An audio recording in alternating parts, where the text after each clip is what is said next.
여러분 반갑습니다. 반도체 아빠 천혜자입니다. 이제 또 저녁 시간이 다가왔네요. 저녁 퇴근 잘 하시기 바라겠습니다.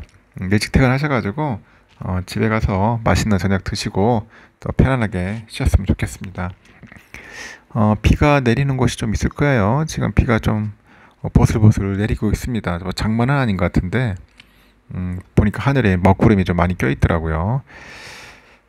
지금 보니까 삼성전자에 관련된 이야기들이 좀 많이 있는데, 삼성에 관련된 이야기 한번 잠시 살펴보도록 하겠습니다. 삼성전자 채권은 없어서 못 사죠. 뭐 그런 얘기겠네요. 없어서 못 산다. 대신에 애플하고 아마존 채권은 삽니다. 애플하고 아마존 채권 산다고 합니다. 2001년 10월에 삼성전자는 그 회사채 시장에서 약 5천억 정도를 조달을 했습니다.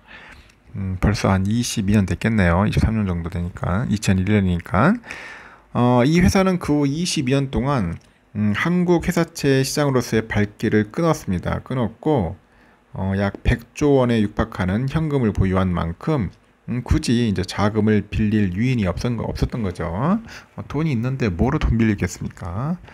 하여튼 그동안은 뭐 돈 빌릴 그런 이유도 없었다. 근데 이 회사 신용등급은 한국의 국가 신용등급과 거의 맞먹겠죠. 그만큼 채권 매니저들의 관심도 커요.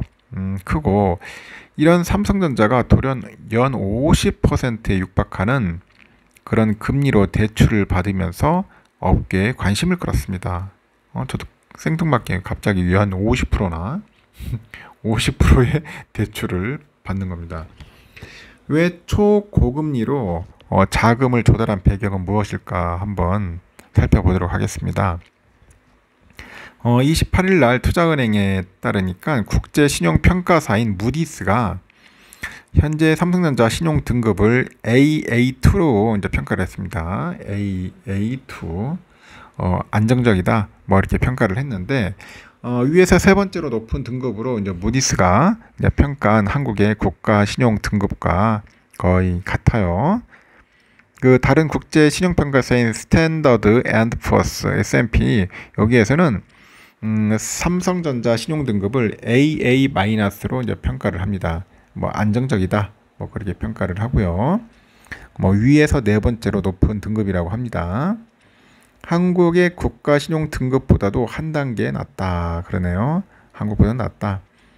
저는 오히려 한국보다 높지 않나 삼성이. 무디스는 미국의 국가 신용 등급으로 최고 등급을 부여했습니다. 골 때리죠. 미국의 국가 신용 등급으로 최고 등급. S&P는 미국 등급을 한국과 같은 AA로 이제 평가를 한 거죠.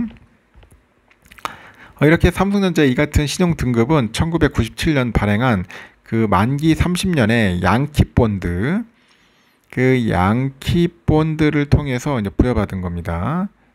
이 양키본드가 뭐냐? 이게 미국 국적이 아닌 회사가 이 미국 시장에서 발행하는 달러 표시 채권을 보통 양키본드라고 합니다.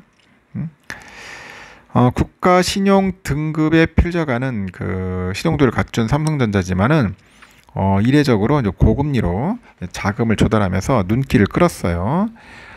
이 회사의 그 튀르키예, 우리 옛날로 터키죠, 터키. 튀르키예 하니까 좀 이상하네요. 발음하기도 불편한데 그냥 터키라고 합시다. 이 터키법인은 지난해 11월에 BNP 파리바를 비롯해가지고 은행들로부터 2,644억 정도를 연 48.2%로 조달을 했어요. 만기는 1년 6개월입니다. 삼성전자 그 튀르키예 생산법인 또 그 BNP 파리바 등으로부터 지난해 11월 134억을 29.6% 금리로 빌렸습니다. 삼성전자 본사는 두 법인에 9,070억 정도 규모의 채무 보증을 이제 제공을 한 거죠.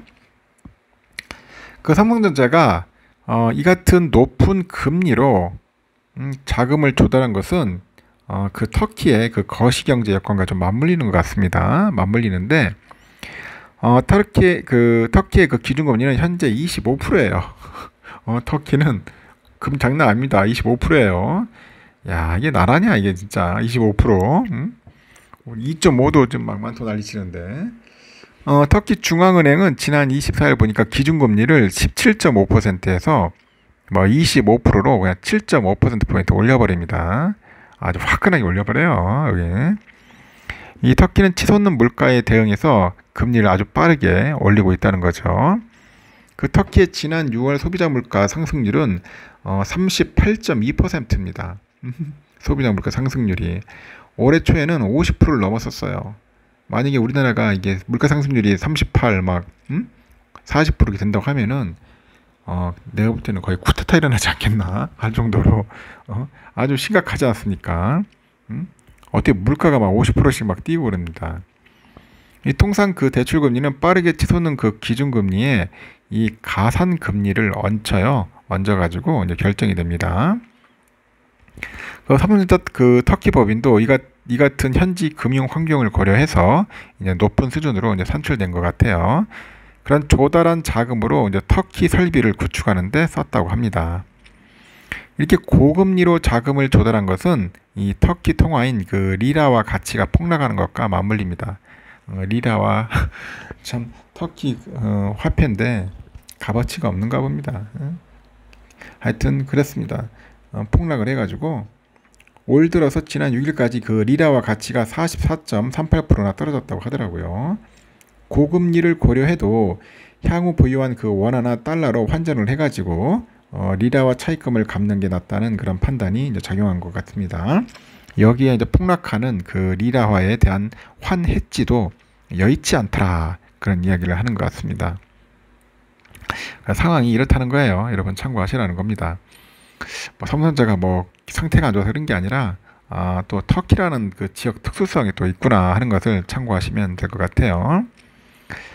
삼성전자 같은 뭐 좋은 기업은 괜찮죠. 뭐 만약에 삼성전자 그 채권 나오면은 한번 살만한 가치는 있는데 뭐 잘 나오지는 않는 것 같은데 제가 볼 때는 하여튼 삼성은 여러분들 기회 되면은 열심히 꾸준하게 모아야 돼요. 모아서 숫자도 많이 늘려놓는 게 좋습니다. 수량을 지금 54,000 우선주는 54,000원대니까 아주 좋은 가격대예요. 우리가 좀 높은 가격에 갖고 있는 분들, 평단가 높은 분들한테는 좀 짜증 나겠지만은 어차피 또 올라가게 되어 있으니까 너무 큰 걱정하지 마시고 좀 시간이 좀 필요하긴 합니다. 시간이 좀 필요해요. 좀 견디고 이겨내야지. 그렇지 못하면은 주식 투자 못합니다. 일반 그 대주주들도 마찬가지예요. 그 사람들이 뭐 주가 가지고 이렇게 막 신경 쓰고 하는 거 아니지 않습니까? 그냥 가만히 놔두는 거예요, 그냥. 놔둡니다. 놔두다 보면은 올라가게 돼 있거든요. 우리는 그날 전 일일비 하다 보니까 괜히 스트레스 받고 막 짜증을 내고 속상해 하는 것 같더라고요. 너무 그 부분에 대해서 여러분들 그 변동성에 민감하게 받아들일 필요 없다는 겁니다. 그냥 그러려니 하고 그냥 받아들이는 게 마음 편할 수도 있습니다. 알겠죠? 일단은 여기까지 하겠습니다.